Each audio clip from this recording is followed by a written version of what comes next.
Welcome to the edX Live podcast by the New Indian Express. We're thrilled to welcome someone who's helping redefine the future of international education for Indian students. Akriti Periwal is the co-founder and CEO of UniReach Consulting, a premium college admissions consulting firm known for its student-centric and strategy-driven approach.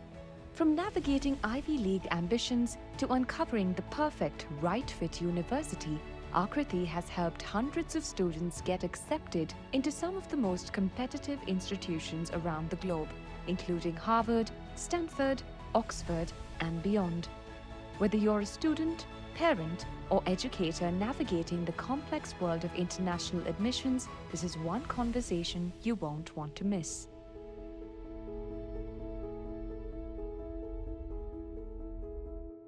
Akriti, welcome. It's such a pleasure to have you on the edX Live podcast today. How are you doing?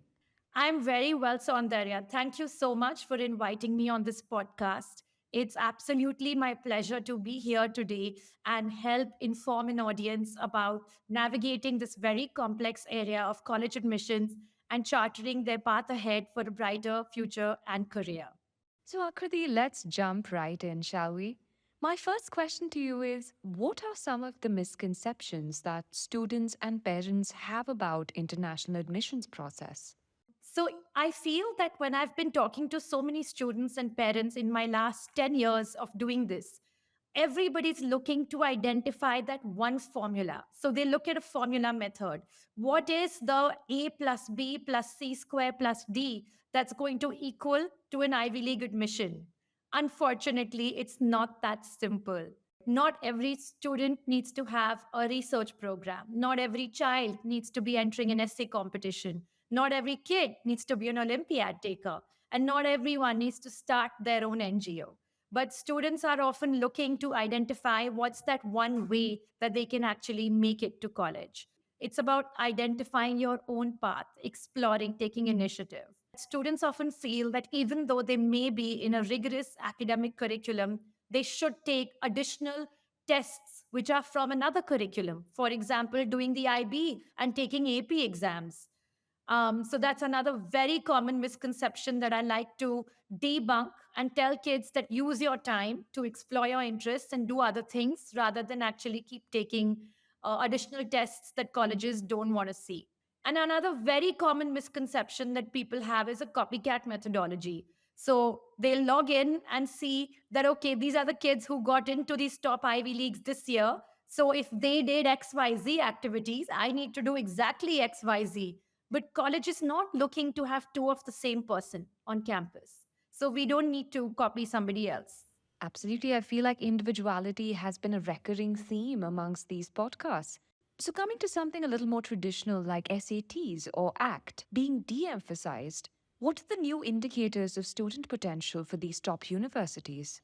Absolutely. So I think, Saundarya, the de-emphasis on the SAT and ACT as standardized testing happened only due to the pandemic.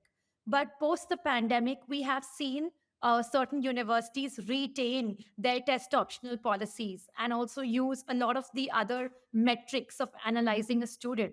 So, in the context of this, we've seen a lot of emphasis on the high school transcript itself coming in. How are students performing in their own academic curriculum?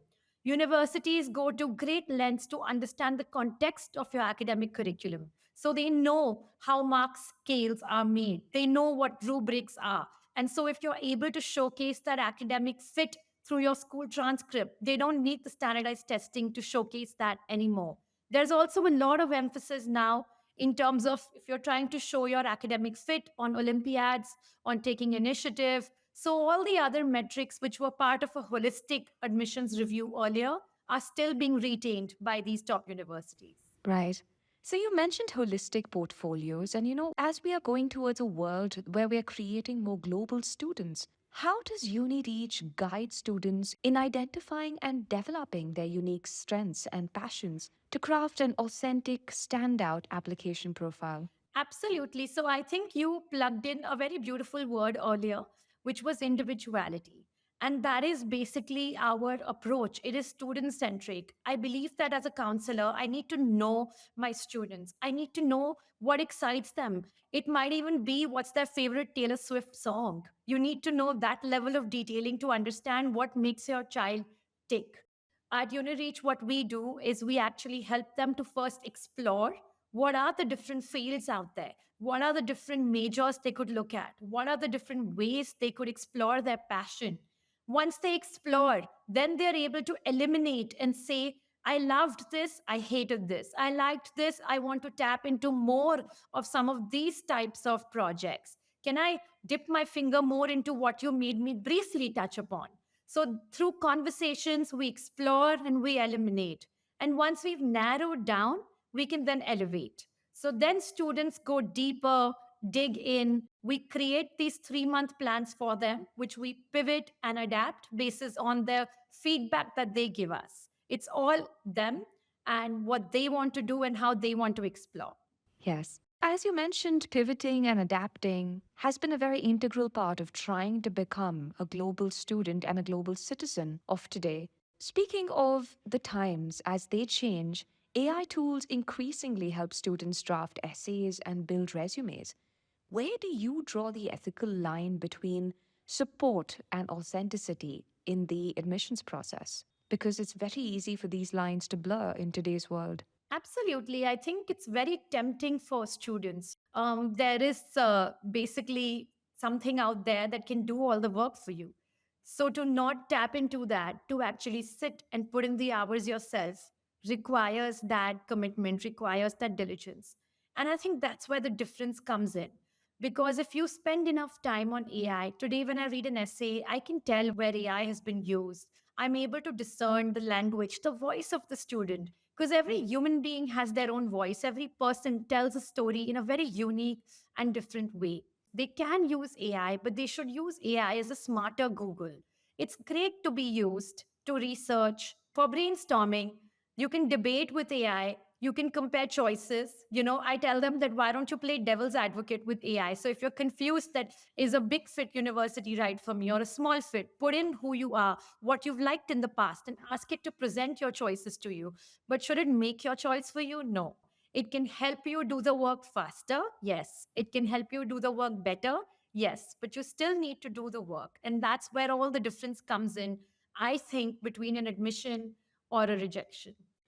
Now, moving on to something like digital presence, which is very hard to ignore in today's world, are universities, particularly in the US, factoring social media behavior or online activity into their holistic admissions review?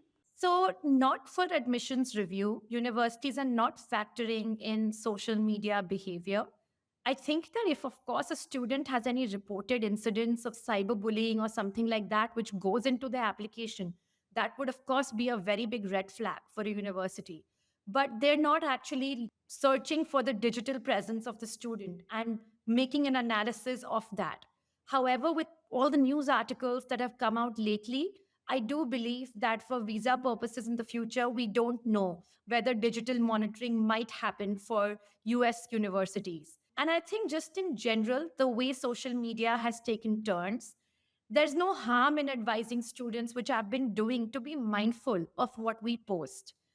Most students are into doom scrolling, which can often result in falling prey to peer pressure. And sometimes many students don't even have very radical ideologies, but just succumbing to peer pressure, they may post some popular or polarizing opinions, which is not really causing any benefit to the world and might just be harming some communities.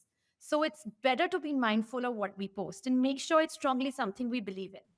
Right. And branching off from the same point, social media also plays a big part in being relevant in today's world. Do you think that if a particular student had a positive impact on social media, that would aid their application? Yes, so I think interesting, and I think many kids are intrigued to know that how do I showcase all that I've done to colleges? But university reps don't have the time or they don't have a policy to actually log in and see social media presence of a student. That being said, that in case I have done a social project which is heavily based on social awareness on social media, and I'm giving an interview to an alumni about it, there could be a chance that the alumni is intrigued by it and might actually be like, hey, can you present what you've done to me? They might actually check up on it and write a comment as a feedback from their alumni interview. But the university reps themselves are not going to actually log in to the different social media handles and check those projects. But of course, if I've done so much and I've achieved something in a very positive light, I'm able to put that in my application to say that, okay, this is what I did. And I now have, say, 1 million followers. And these many people have gone on to promote this awareness and promote this drive. Those are great. There's definitely good value in using social media for awareness and to our advantage. I agree. I think it's good to always focus on what is really required from the moment and provide those particular things to enhance someone's profile. So, moving along, in the light of geopolitical shifts, climate change, this rising visa unpredictability, do you think Indian families are showing greater interest in emerging educational destinations like Europe, Singapore, or UAE over traditional US and UK universities? Do you see the shift? Oh, most definitely. I think there is greater awareness about choosing the university for the right reasons, which could be the education they offer, which could be the program, the flexibility of the program, the environment around, and not just the name. So, with that awareness, families are way more flexible about also looking at different destinations. We have seen so many children interested in Netherlands for medicine. We've seen children love to go to Switzerland for hospitality.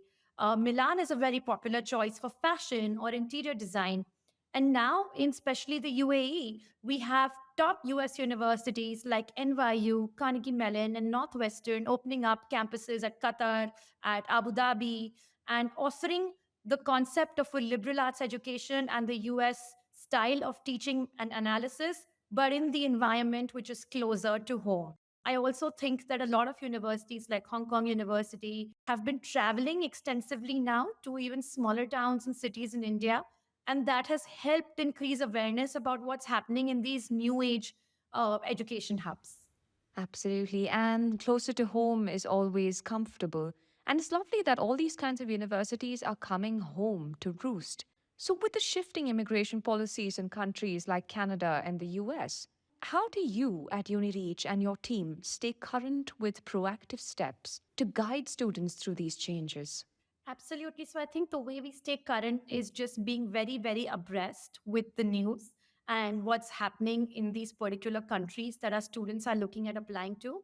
Our whole team is very active in making sure that they are monitoring all these areas and fields, whether it's all the news channels or whether it's all the forums that we're a part of. So being a part of different conferences, networks, WhatsApp groups. Today, professional development has become so easy. Even the counseling space is a very collaborative world.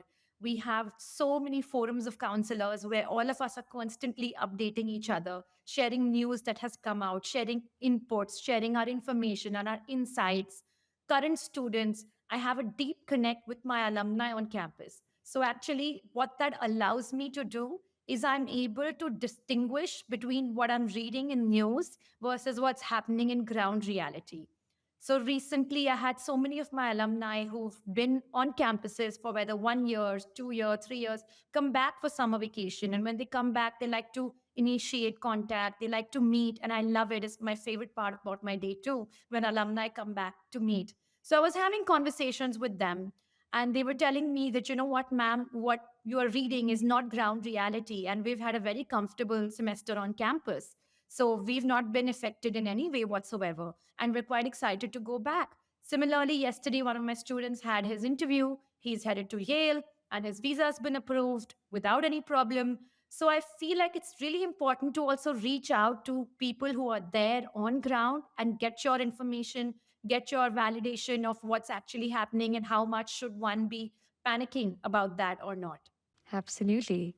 What are the financial planning tips that you would like to offer to families preparing for an international education? I think that's a very, very valid question and a very valid point because there's really nothing more important than financial planning in the process. Nobody should be burdened by providing this education. So, when I'm talking to parents about this, I tell them that look at the current year costs. of studying at the universities that you're looking at, considering, and then increase it by 10% per year for the next 4 years. So that's how you should be calculating what's the pool of money that you need to set aside from your family funds or invest and create in terms of, planning for your children's education. It's also important to speak to families and understand if there is a comfort level in doing that, if that's possible. What is the context of the family funds? If that's not possible, there are always alternatives that they could look at. So there are scholarships available. We've had so many students that we sent to colleges like Yale, Stanford, U Chicago, NYU Abu Dhabi, Brown, Dartmouth on 100% scholarship because the families came from a background where putting in that money was not a possibility. There are some students who've gone on 50% scholarship. There are some kids who may have taken 15% loan. So there are alternative options that one can look at. So it's best to have that financial planning meet with the counselor and actually start having these conversations so that the entire process can be aligned accordingly. Now, Akriti, we all know that, Ivy League colleges kind of hold this particular space in a lot of our hearts because of their legacy. But do you think that they still maintain the quality of education that it was once known to have? Or do you feel like we're buying into the legacy driven hype? I think that they have definitely not only maintained the quality of education, but they have only enhanced it. So, from using the funds that they get from alumni for the right reasons to create better infrastructure, to create startup incubators, to create research labs, to give funding to students who are needy to come to college, they're actually increasing access to right education at a very quick pace. I was having a conversation with a student of mine who's gone for architecture recently, and she mentioned how they are already teaching them how to use AI in architecture in college. So, upgradation of faculty skills, upgradation of curriculum, all of that is happening at a very, very high level. And the networking that these universities provide you helps you create that kind of support group where you're constantly learning for life with each other. Definitely, I see my students graduating, getting amazing jobs, whether it's with, newspapers as a journalist, whether it's with a think tank, whether it's in consultancy, or somebody's doing something in climate change. So I feel like students have really been able to create a path for themselves after getting this education because it's something that Ivy League education, it stays with you for life. It's something that shapes you and you grow with it in intangible ways every day. So I think building these communities that can facilitate learning for life is very important. So, with that, do you see hybrid and online degree programs gaining traction? Do you see a future where students might opt for remote Ivy League learning over on campus experiences? Very interesting thought. I think that the way I see students interacting with summer programs at Ivy League campuses, there are so many of these Ivy League campuses which have competitive summer programs like Yale Young Global Scholars or the UPenn's Management and Technology Summer Institute, which don't remain hybrid. They are primarily in person. So students have to go. But the same campuses and even programs like Brown University, they offer you in person programs as well as online programs. Just looking at this as a sample size for the question that you asked, I feel that I still see a large and a deep preference for being on campus, but I think that's also because of the cost factor. So currently the cost factor associated with an online program is so high that a lot of students don't find it justified and they would rather then put in a little more and be able to avail all the facilities that that college offers. And that would be applicable for an undergrad education too. I do think there would be some takers for a hybrid program because there are some life circumstances and contexts that don't allow some kids to actually travel all the way.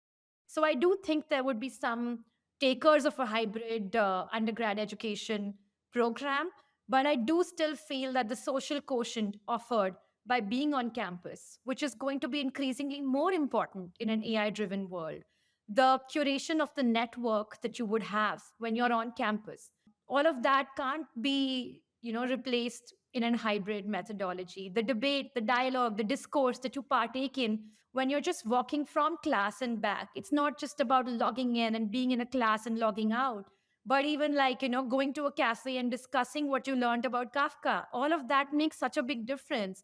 Sitting with a friend overnight and trying to, understand the Iliad, all of that is going to be a big part of college education. And I don't know how that's going to go completely online. Absolutely. And now, being away from home is never easy. And it's always something that brings mental health into question. So, the awareness of these mental health challenges and cultural isolation reported by Indian students studying abroad is something that's quite natural when you're away from home. So, what support systems do you think should applicants look for to ensure their well being? I think such a relevant question, especially in the current environment that we live in. Fit is extremely important to me. So the student has to fit into that university. That right fit approach comes in here to make sure that that student is set up for success happily. The happiness quotient is also not sacrificed due to just chasing a name. There are certain students who would survive in a big college but would thrive in a smaller environment. So you don't want to just survive college, you want to thrive. So where are you fitting into? So one needs to understand that what makes me happy and where do I learn the best. So for example, there are various universities which follow like residential housing system. So very Hogwarts style approach where you actually live in your house and you have your own house to come back to and everything.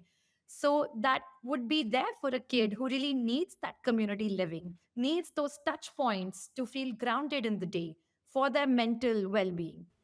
Thank you.